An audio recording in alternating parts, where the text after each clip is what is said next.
Que la grâce et la paix, que la sagesse, que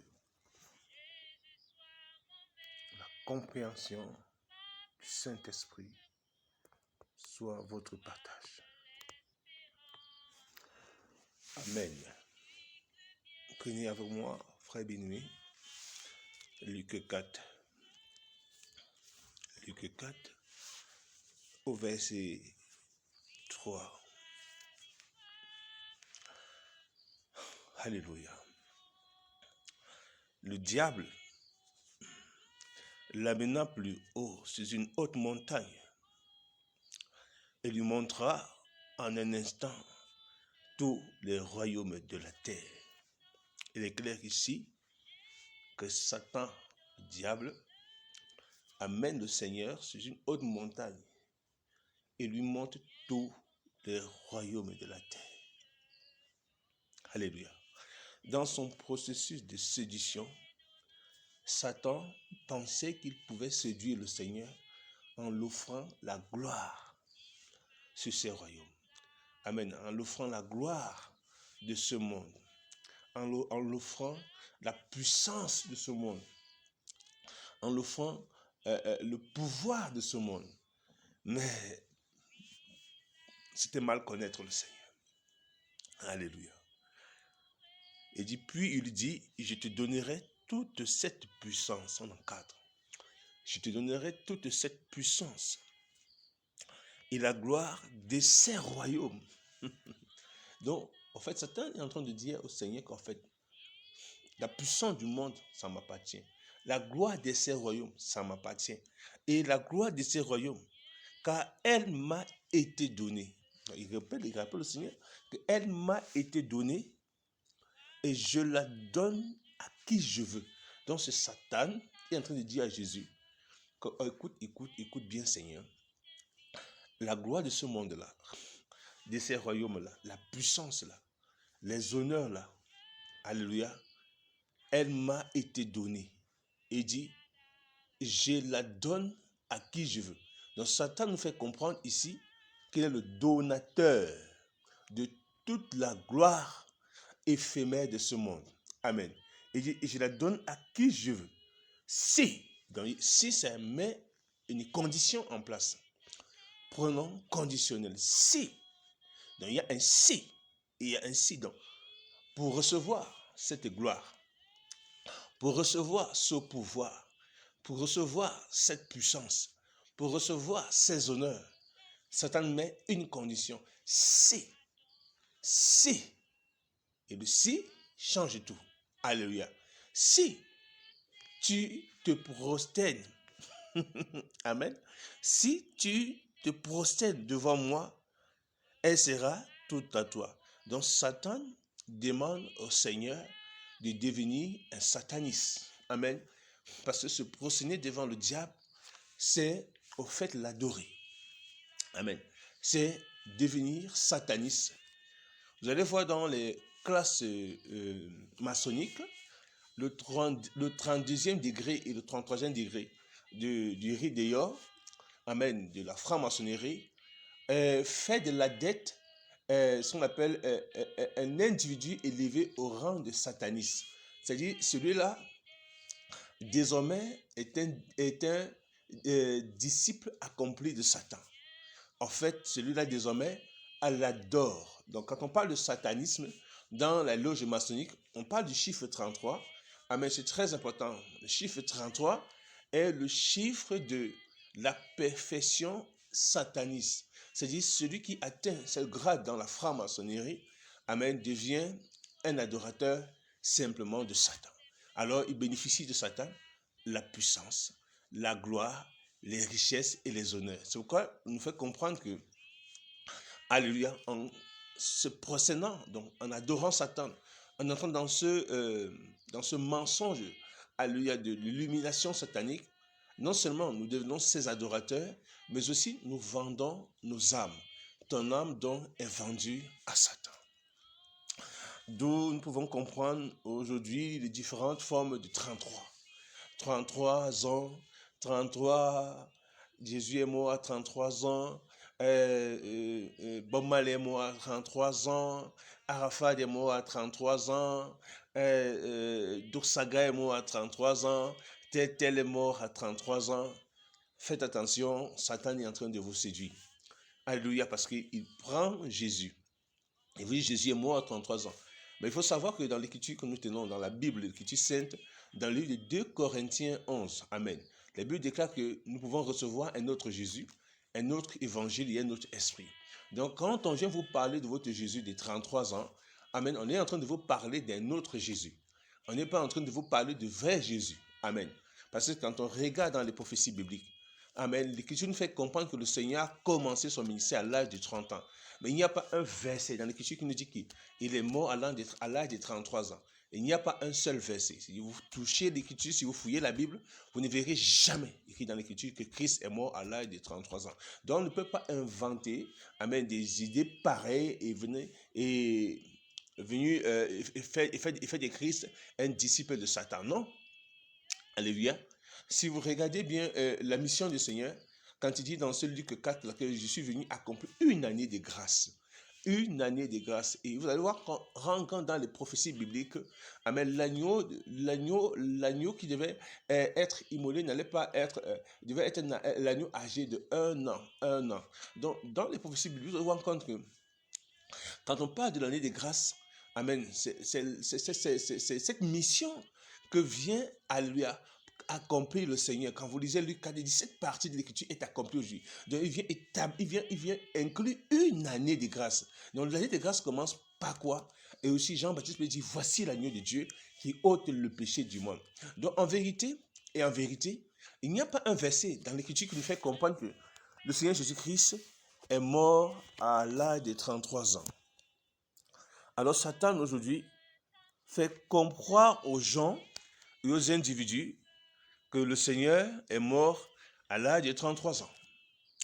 Et le même Satan, le diable, est en train de mentir la jeunesse, amen, le détournant à lui de la foi et les amenant dans des convoitises et des plaisirs mondains et ayant pour conséquence, alléluia, la perte de leurs âmes.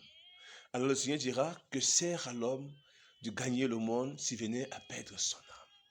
Donc lorsqu'on vous fait croire aujourd'hui que tel est mort à 33 ans parce qu'il est l'image, il est l'égal de Jésus, sachez que ce n'est pas le Jésus de l'Écriture, c'est le Jésus de la franc-maçonnerie, c'est le Jésus de Satan, ce n'est pas le Jésus de l'Écriture sainte. Alléluia.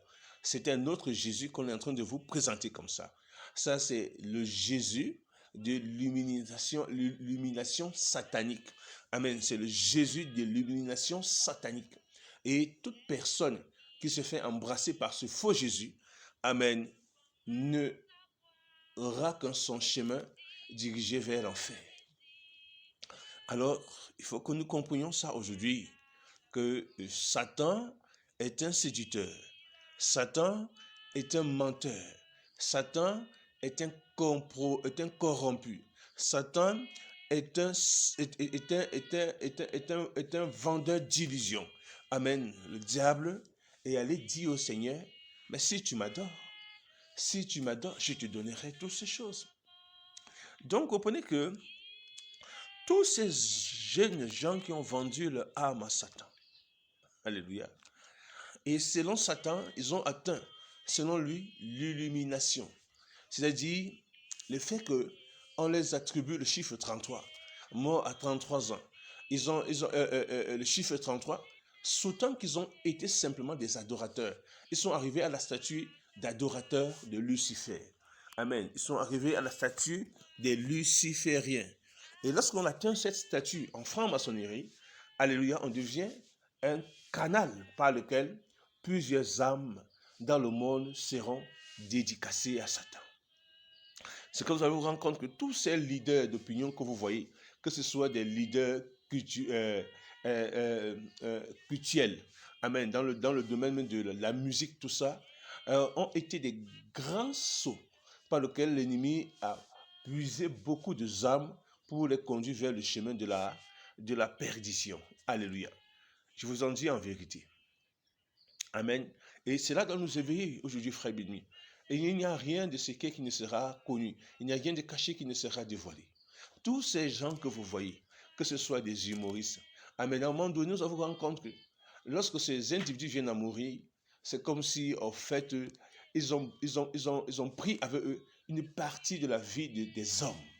Amen. Ils sont une partie de la vie des hommes. Ces gens, à un moment donné, se font adorer même après leur mort. Ils se font élever même après leur mort. Et vous allez voir, ils reçoivent même un culte. Ils se font, voilà, ils reçoivent même un culte. Alors, vous voyez qu'à un moment donné, ils vont amener avec eux une grande partie d'adeptes. Sans comprendre que le monde que nous voyons là, le monde que vous voyez là, n'est pas seulement ce que vous voyez avec vos yeux, mais il y a des choses qui se font, il y a des choses qui se passent. Amen. Et le diable dit au Seigneur, je te donnerai toutes ces richesses, je te donnerai toutes ces gloires, je te donnerai tous ces royaumes, car elles m'ont été données et je donne à qui je veux. Si et seulement tu te mets à genoux devant moi et que tu m'adores. Alléluia, tu te procènes devant moi. Alors vous vous prosternez devant le diable pour les richesses éphémères, pour la gloire éphémère. Oui, le monde parlera de toi. Oui, le monde peut t'élever. Mais l'Écriture nous dit dans la parole, dans Luc 16, que tout ce qui est élevé aux yeux des hommes est une abomination aux yeux de Dieu, aux yeux du Seigneur Jésus-Christ. Donc le monde peut t'élever. Satan te donne la gloire. Mais dans quel but? De détruire ton âme.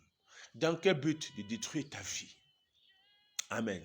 Alors vous allez vous rendre compte que beaucoup de jeunes sont dans des sectes, dans des loges. Beaucoup de jeunes ont dédicacé leur vie au diable, ont vendu leur âme à Satan. Amen. Beaucoup de jeunes, amen, ont porté sur eux le chiffre 33. Amen. Morts à 33 ans, ayant atteint le 33e degré de la franc-maçonnerie.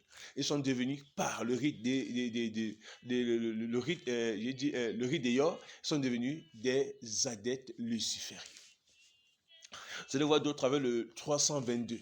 322. Amen. Le chiffre de ce qu'on appelle la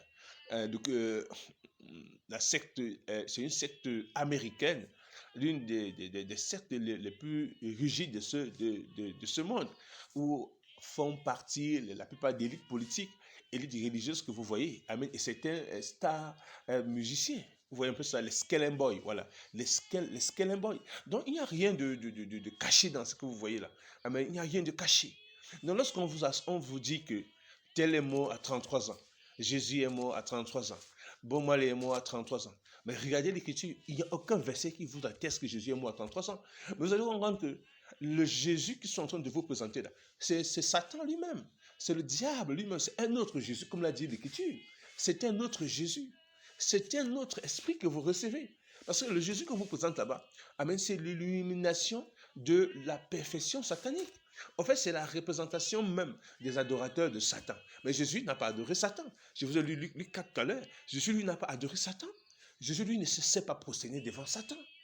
Alléluia. Donc, nous devons arrêter d'être naïfs, mais bien aimés dans le Seigneur. Et d'être naïfs, mais bien dans le Seigneur, et arrêter de courir vers des choses vaines. Des choses vaines qui ne nous serviront à rien. Amen. Le monde, comme le dit l'Écriture, passe avec ses convoitises. Mais celui qui fait la parole de Dieu, amen, demeure éternellement. Celui qui pratique la parole de Dieu, celui qui marche dans la parole de Dieu, demeure éternellement. Parce que la parole de Dieu est éternelle. Et si vous êtes réconcilié à la parole de Dieu qui est Christ, automatiquement vous avez la vie éternelle. Et si vous avez la vie éternelle, automatiquement vous ne serez plus séduit. Amen, pas les plaisirs de ce monde. Amen, pas la volupté de ce monde. Amen, pas les passions de ce monde. Amen, pas le compromis de ce monde. Alléluia, vous vous faites une image à la gloire de Satan. Amen, une image à la gloire de Satan et dans la vente de votre âme. C'est une vérité. Satan ne vous dira jamais ça. Le monde peut vous élever. Vous pouvez être adoré, acclamé, élevé, exalté. La plupart des systèmes du monde, quand on parle du monde, là, on parle du monde, ce sont des différents systèmes. Les systèmes politiques, religieux, le domaine culturel, sport, musique, tout ça. Ce sont des systèmes qui sont contrôlés par le prince de ce monde. Vous pouvez comprendre ça. Et tous ceux qui vont dans ce domaine-là, amen, vous devez passer par lui. C'est-à-dire, à un moment donné, vous devenez ses adorateurs. vous devenez ses adorateurs. Et nous devons comprendre ça. Amen. Il y avait un groupe musicien en Amérique qu'on appelle les Beatles. Les Beatles étaient un groupe musicien au service de Satan. Combien de âmes sont morts simplement en suivant la musique des Beatles? Combien de âmes ont été conduits en enfer tout simplement en suivant la musique des Beatles? Les Beatles ne se cachaient pas. Les Beatles disaient qu'ils avaient une mission derrière la musique. Et c'est clair. Et ils ont accompli leur mission. On doit comprendre ça. Le Rastafari, qu'on parle de bon mal et tout ça, c'est une mission. Pourquoi il meurt à 33 ans? Il faut vous poser la question, de quelle loge appartenait Bob Marley? Donc ne soyez pas naïfs, peuple africain. Ne soyez pas naïfs, peuple jeunesse du monde. Ne soyez pas naïfs, jeunesse du Cameroun. Ne soyez pas naïfs, vous, enfants de Dieu, qu'on retrouve dans de telles dérives. Ne soyez pas naïfs. Alors Jésus dira ici, dans Matthieu 16,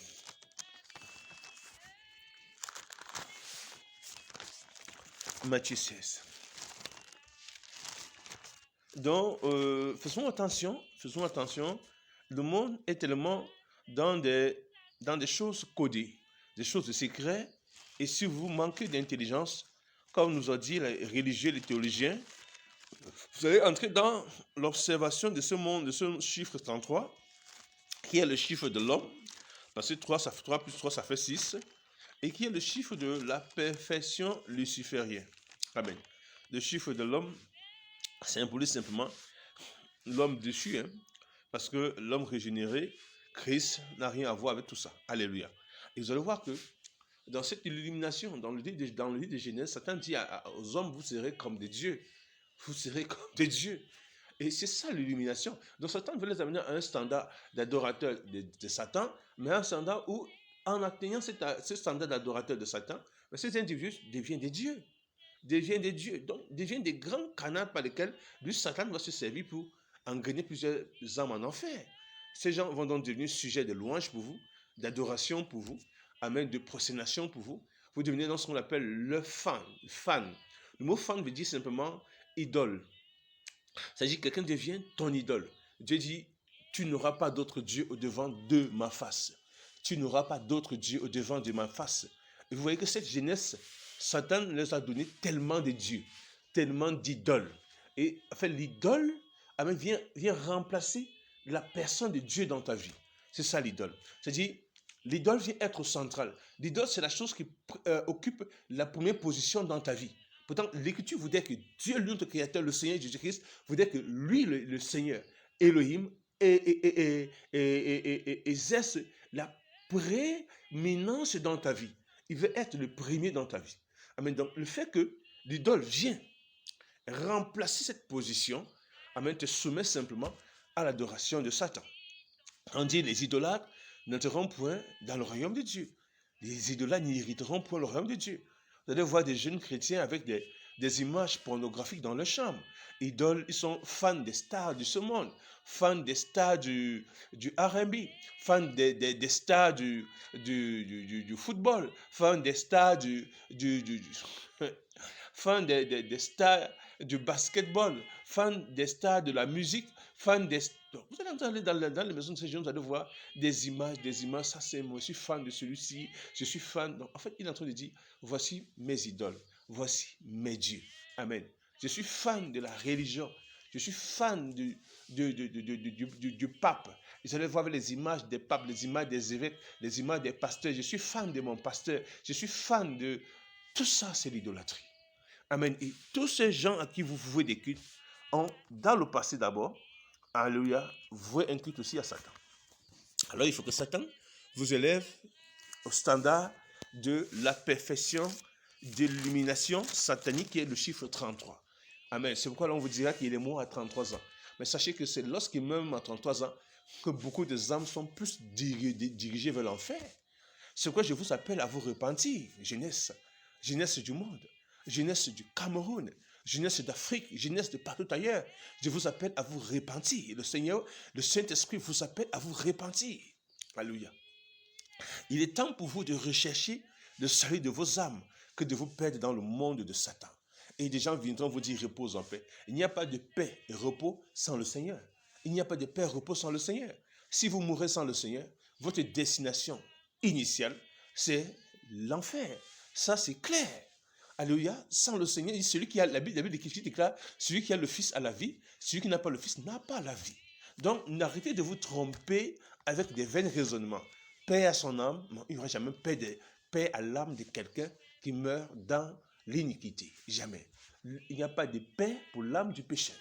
Amen. Donc, le monde peut venir, amen, avec toute forme de œuvres, vouloir vous attribuer, amen, le bénéfice d'un repos en paix.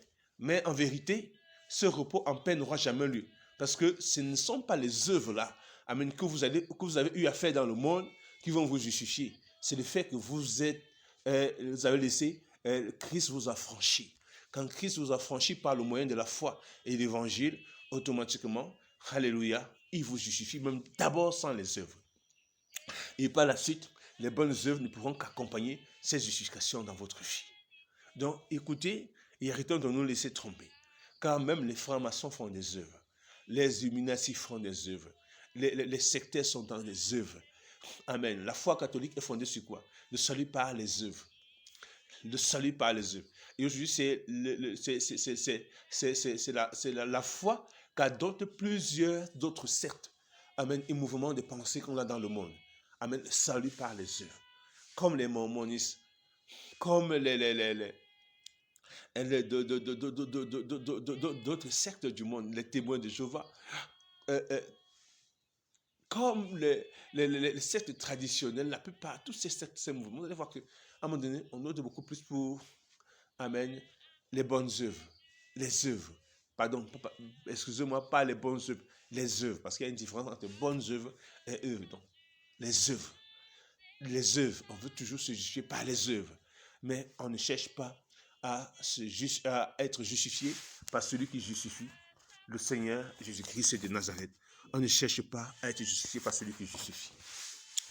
Alors le Seigneur dira ici,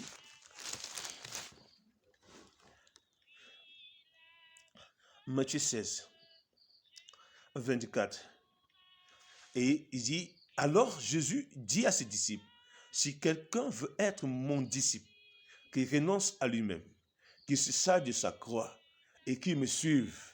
En effet, celui qui voudra sauver sa vie, la perdra. Mais celui qui la perdra à cause de moi, la retrouvera. C'est important. Il dit, que servira-t-il à un homme de gagner le monde entier?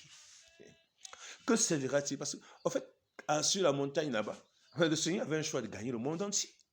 Vous croyez que lorsque vous vous levez comme célébrité, on commence à vous élever, que ce soit le domaine dans lequel vous trouviez, que ce soit le sport, que ce soit la musique, que ce soit la politique, que ce soit la religion. Dans ces domaines-là, quand vous commencez à être dans la célébrité, élevé, tout ça, sachez que Satan vous avez gagné le monde. Et je dis, que sert à l'homme de gagner le monde entier s'il perd son âme, s'il perd sa vie? Parce que l'âme, c'est la vie. S'il perd sa vie, et cette parole de l'Écriture, nous avons souvent tendance à la négliger, mais faisons attention. S'il perd sa vie, que pourra donner un homme en échange de son âme? Alors vous allez voir quand ces gars meurent là, amen, ces gars sont malheureux, le corps est couché, le gars n'a plus la foi de se lever. Qu'est-ce qu'on peut encore faire? Amen. Qu'est-ce qu'on peut encore donner pour l'échange de sa vie? Alors on est dans le mensonge. Nous on fait les prières pour lui. Nous on fait les sacrifices pour lui. Nous on fait la messe pour lui. Nous on fait ceci pour lui. Nous on fait... Ça c'est des histoires. Amen. Que pourra donner un homme? Que pourra donner un homme en échange de son âme? Que pourra donner un homme en échange de son âme? Donc si nous refusons, amen, d'accepter l'évangile, de nous conformer à la puissance de l'évangile, et si nous mourons dans notre péché, si nous mourons dans notre mensonge, notre destination, il dit, finale sera l'enfer. Donc, arrêtez d'être naïfs, de croire que non, tout ce que vous voyez là aujourd'hui, ces célébrités-là, tous ces gens qui ont ces quoi, non, que c'est Dieu qui est derrière. Non, il y a le Dieu de ce siècle. Comprenez que le monde aussi est dirigé par quelqu'un. Amen. Donc, il faut savoir que Dieu a son peuple, le vrai Dieu a son peuple, le créateur du ciel et de la terre. Amen. Jésus-Christ est venu, je bâtirai mon église, mon ecclésia. Et les pouvoirs, les portes du monde ne pourront donc point contre elle. Mais vous allez comprendre que Satan aussi, amen, contrôle une grande partie des hommes. C'est quoi nous en tant qu'enfants de Dieu? Nous qui avons reçu l'Esprit du Seigneur, amen, nous n'entrons pas dans de tels contrôles. Notre vie, nous entrons dans une vie nouvelle. Tu vis dans la fornication, la débauche, bois, whisky, jeune femme, tout ça, cigarette, c'est la perdition, mon frère. Tu meurs dans cet état, dans cet état, tu iras en enfer. En enfer, oui, sans embouteillage. Ça, c'est une vérité. Amen. Alors, dans le livre de 2 Corinthiens 4, parce que je vais m'arrêter là ce matin, et nous allons en revenir, je vais en revenir. Nous allons parler beaucoup sur la séduction du monde par les âmes de Satan. À quoi sert à l'homme de gagner le monde? Nous parlerons de ça en profondeur. À quoi sert à l'homme de gagner le monde? C'est quoi le monde? Amen. Pourquoi nous ne devons pas nous attacher au privilège de ce monde? Ah, elles sont passagères. Regardez comment meurent ces jeunes garçons, ces jeunes gens. Regardez leur fin. Regardez tout ce qu'ils ont comme gloire, ils abandonnent. Amen. Leur richesse, leur voiture, leur maison, tout ça. C'est des histoires. À cause de leur âme, leur vie. Leur vie. Vous pensez que la vie là est au prix de l'argent? La vie là est au prix des immeubles? Cette vie que Christ, notre Seigneur, vous a donnée, Dieu vous a donnée gratuitement. Amen. Cette vie précieuse. Amen. Le diable qui la réclame n'a même pas le pouvoir de donner la vie à quelqu'un. Et vous prenez cette vie, vous allez l'hypothéquer à Satan. Amen. Et mourir dans la prison de Satan. Alléluia. 2 Corinthiens 4, il dit ainsi donc, puisque par la bonté de Dieu, nous avons ce ministère. Donc, Dieu avec grand D, donc Théos, donc par la bonté de Théos, avec grand D, donc petit Elohim, d'Elohim, entre parenthèses Jésus-Christ, nous ne perdons pas courage. Nous rejetons les actions honteuses qui se font en secret. Mais nous ne conduisons pas avec ruse et nous ne falsifions pas la parole de Dieu. Au contraire, en faisant connaître clairement la vérité, nous nous recommandons à toute conscience d'homme devant Dieu. Nous recommandons à toute conscience d'homme devant Dieu si notre évangile est encore voilé. Il est pour ceux qui périssent, pour les incrédules dont le Dieu de ce monde a aveuglé l'intelligence. Donc, ici, on a la confirmation que le monde est dirigé par un Dieu, le Dieu de ce monde. Alors, quand vous dites souvent Dieu, vous dites souvent Seigneur, vous appelez qui en réalité? Quel est le Dieu qu'on appelle? Quel est le Seigneur qu'on appelle? Faisons attention. Amen. Que le Dieu de ce monde. Donc, le Seigneur veut nous présenter ce qu'il y a, le Dieu de ce monde. Le Dieu de ce monde. C'est ce Dieu de ce monde-là qui, alléluia, a conversé avec le Seigneur dans Luc 4 là-bas. Amen. C'est ce Dieu de ce monde qui lui a présenté la gloire de ce monde, la gloire religieuse, amen, la gloire politique, la gloire dans toutes les différentes formes de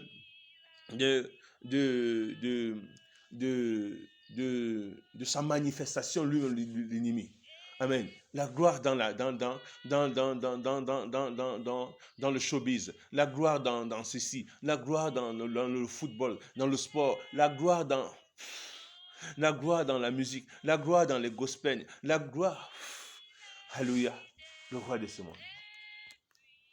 Le Dieu de ce monde, pardon, le Dieu de ce monde, le prince de ce monde. Amen. Donc, notre évangile, l'évangile que nous prêchons, elle est voilée pour ceux dont le Dieu de ce monde, Lucifer, amen, le Dieu de ce monde, celui qui vous fait croire que non, l'argent, la gloire, les honneurs, amen, la richesse, amen, vous comble de tout. Celui qui vous fait croire que tout ça là, c'est la preuve que vous êtes honoré par Dieu. Vous avez été aimé par Dieu, oui. Vous avez été aimé par lui, qui est le Dieu de ce monde. Vous avez été honoré par lui, qui est le Dieu de ce monde. Vous avez été exalté par lui, qui est le Dieu de ce monde. Mais ce n'est pas le Seigneur qui vous a élevé. Ce n'est pas le Seigneur qui vous a honoré. Non, le Seigneur, lui, s'il vient à vous, il vous appellera à la repentance. Il vous appellera à ne pas vous attacher à de telles choses. Jésus n'a pas recherché cette gloire, n'a pas recherché cette puissance, n'a pas recherché ce privilège. Satan lui a bel et bien proposé. Amen. Donc, ne soyez plus naïfs, mes bien-aimés. Il n'y a aucun couloir dans le monde si vous allez vouloir avancer sans que lui-même, le prince de ce monde, ne se présente. Il n'y a aucun couloir, je vous dis en vérité. Il n'y a aucun couloir et vous devez comprendre ça à partir d'aujourd'hui. Il n'y a aucun couloir dans ce monde. Vous allez pouvoir vous en sortir sans le prince de ce monde. Amen. Que le Seigneur vous dit, n'aimez ni le monde, ni les choses qui sont dans le monde. Car, amen, celui qui aime le monde, l'amour du Père n'est point en lui. Car la convoitise des yeux, la convoitise de la chair, l'orgueil de la vie, ne vient point de Dieu, mais vient du monde. Et derrière le monde, on a le Dieu du monde. On a le Dieu de ce monde. Amen. Avec petit d, le Dieu de ce monde. On a Lucifer. On a Satan. Alléluia. Alors, pour une vaine gloire, vous allez perdre vos âmes. Pour un prestige éphémère, vous allez perdre vos âmes. Vous allez avoir les maisons, l'argent, les femmes. Ça va vous servir à quoi? Vous allez mourir dans un état de péché et vous serez jugé et condamné. Amen. Vous allez mourir dans la condamnation et ça serait pour la perte de vos âmes. Ceux qui vous disent ne pas prendre la foi au sérieux sont des menteurs. Satan est un menteur. Ses adeptes sont là dans le monde. Dans le monde. Ces adeptes contrôlent les systèmes gouvernementaux de ce monde. Amen. Ils sont là pour véhiculer leur poison et vous empêcher d'entrer dans la vie. Alléluia. Parce qu'eux-mêmes savent qu'ils n'ont pas la vie. Eux-mêmes savent qu'ils n'ont pas la vie. Et vous, peuple de Dieu, et vous, peuple ignorant, c'est le moment de vous repentir et de revenir vers le Seigneur. Lorsque tu viens à mourir, mon frère, alléluia, c'est comme ce jeune qui est mort dernièrement, il n'y a plus rien à faire. Vous voyez sa dépouille, le gars est couché, il est malheureux. Il est malheureux, il ne se lèvera plus. C'est fini, c'est un jugement. Il va dans le jugement. Amen. Amen. Après la mort, dit l'Écriture dans le livre de Hébreux 9, je pense Hébreux 9, et au verset, quelque part là-bas, il dit, après la mort vient le jugement. Après la mort vient le jugement. Ça, c'est clair. Donc, après la mort vient le jugement. Le jugement, pas pour nous les saints, mais le jugement pour ceux qui n'ont pas cru. Le jugement pour ceux qui n'ont pas la vie. Le Seigneur nous dit dans sa parole, dans le livre d'Apocalypse 14, que heureux les morts qui meurent en Christ, car les œuvres les accompagneront désormais. Les œuvres, nos bonnes œuvres, accompagneront les morts en Christ. C'est les morts en Christ qui ont ce mot-là, repose en paix. Repose en paix, c'est les morts en Christ. Parce que la paix, c'est shalom, qui veut dire simplement, alléluia, le repos, c'est Christ lui-même. Amen. Donc quand on dit repose en paix, ça veut dire repose dans la demeure de celui qui accorde le repos, qui n'est que le Seigneur lui-même. Mais allez, comment allez-vous reposer en paix si vous-même vous n'êtes pas en accord avec le Seigneur? Alléluia. Comment allez-vous donc reposer en paix si vous-même vous n'êtes pas en accord avec le Seigneur? Donc si le Dieu de ce monde a aveuglé l'intelligence, amen, nous tombons dans les pièges, dans la séduction et nous perdons notre âme. Alléluia. Donc, mon bien-aimé, mes jeunes, les bien-aimés, la jeunesse et tout ça, faites attention. Vous allez quitter ces choses un jour. Les femmes, vous allez quitter. Les voitures, vous allez quitter. Les portes, vous allez quitter. L'argent, vous allez quitter. Un jour, vous allez quitter. Un jour, vous aurez des comptes à rendre à Dieu. Un jour, vous aurez des comptes à rendre au Seigneur. C'est dans Ecclésiaste 12. Amen. Amen. Jeune homme, réjouis-toi pendant le jour de ta jeunesse, mais sache qu'un jour, sache que Dieu t'appellera en jugement. C'est clair. Donc, pendant le jour de ta jeunesse, tu dis, je me réjouis, j'ai ma jeunesse, je fais ma jeunesse ce que je veux. Mais Ecclésiaste dit que sache qu'un jour, Dieu t'appellera en jugement. Donc, il y a un jugement qui t'attend, ça c'est clair. Donc, un jour, vous serez jugé par rapport à la vie des débauches, la vie de fornication, la vie d'adultère, sacrifice humain, avortement, toute cette vie que vous avez menée, vie d'ivrognerie, liqueur, boisson, drogue, tout ça. Un jour, vous rendez des comptes au Seigneur pour votre vie. Et le jour-là, vous serez face à votre destin. Amen. Satan sera en train de se réjouir, de jubiler, pendant que vous serez en train de pleurnicher sur votre sort. Ça, c'est une vérité que je vous dis aujourd'hui. Alléluia. Donc, dans 1 Corinthiens 8, je m'arrête là ce matin. 1 Corinthiens 8. Nous allons lire à partir du verset 5. En effet, il est vrai qu'il y a des êtres appelés Dieu, soit dans le ciel, sur la terre. Et de fait qu'il y a beaucoup de dieux, de seigneurs. Vous comprenez ça? Néanmoins, nous, il n'y a qu'un seul Dieu, le Père, de qui viennent toutes choses et pour qui nous vivons. Un seul Seigneur, Jésus-Christ, par qui tout existe et par qui nous vivons. Donc, bien que Paul nous dit, ne soyez pas naïfs. Amen. Il y a des êtres appelés Dieu. Et il y a plusieurs formes de Dieu. Vous savez, donc quand vous vous mettez à dire Dieu, Dieu, Dieu, il faut faire attention, quel est le Dieu qu'on appelle? Parce que le vrai Dieu, qu'on appelle Jésus-Christ, le vrai Seigneur, amen, vous ne pouvez pas l'appeler, l'invoquer dans un état de vie corrompu. Parce que le vrai Dieu, qui est le Seigneur Jésus-Christ, s'il vient à vous, amen, il vous présente son plan, son royaume, le royaume à venir. Il vous transforme, il vous met à son image. Amen. Il vous fait quitter la débauche, la vie du monde, les richesses du monde, les plaisirs du monde, les convoitises du monde. Il vous dérive de tout l'esclavage dans lequel vous étiez enchaîné. Il vous fait abandonner la fornication, la pornographie. Il vous fait quitter toutes ces choses corrompues. Amen. Il vous fait quitter l'amour de l'argent. Il vous entre dans une vie transformée, une vie réformée. Amen.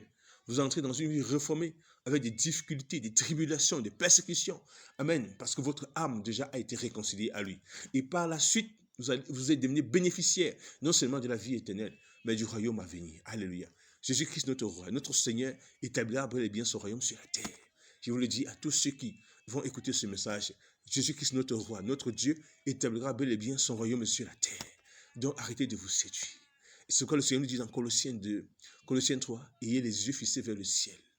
Amen. Ayez les yeux fixés vers le ciel et non vers les choses de la terre et non vers les choses d'en bas. Colossiens 3. Alléluia, peuple de Dieu, que le Seigneur vous bénisse, que le Saint-Esprit bénisse sa parole, sa sagesse dans vos vies. Amen. Sortez de ces choses-là. Tu es dans le monde, tu veux faire carrière dans la musique, sache que tu vendras ton âme. Amen. Sache que c'est un couloir très difficile. Vous allez vous compromettre. Satan va vous détruire. Alléluia. Satan va vous détruire. Ne rentrez pas pour dire non, c'est un don que j'ai reçu. Don dans le sens d'égarer les âmes, don dans le sens d'égarer les hommes, don dans le sens de révolter les hommes à Dieu. Si vous recevez un don pur venant du ciel, ce don vous mettra à part pour le service du ciel. Amen. Pour le service de Dieu, de son royaume. Un don pur ne peut que donner à l'homme une vie sainte, une vie pure, une vie établie sur les bases pures de notre Seigneur Jésus-Christ de Nazareth. Mais les dons corrompus, qui sont donnés par Satan lui-même, amen, qui est le distributeur de fausses richesses, de fausses gloires, de faux dons-là, amen, dans le but d'égarer les âmes, vous donnera d'être semblable à lui. Ça, c'est une vérité. Alors, Colossiens 3 nous dit, pour m'arrêter là, ce matin, peuple de Dieu, si donc vous êtes ressuscité avec Christ, recherchez les choses d'en haut, où Christ est assis à la droite de Dieu. Attachez-vous aux réalités d'en haut et non à celles qui sont sur la terre. Amen. Attachez-vous aux réalités d'en haut et non à celles qui sont sur la terre. Alors que le nom du Seigneur Jésus-Christ soit sur vous. Qu'il vous accorde sa grâce, sa paix. Je vous embrasse, mes bien-aimés dans le Seigneur. J'embrasse tous ceux qui aiment la vérité, tous ceux qui veulent changer. Que Jésus soit votre force. Revenez au Seigneur et dites non à Satan.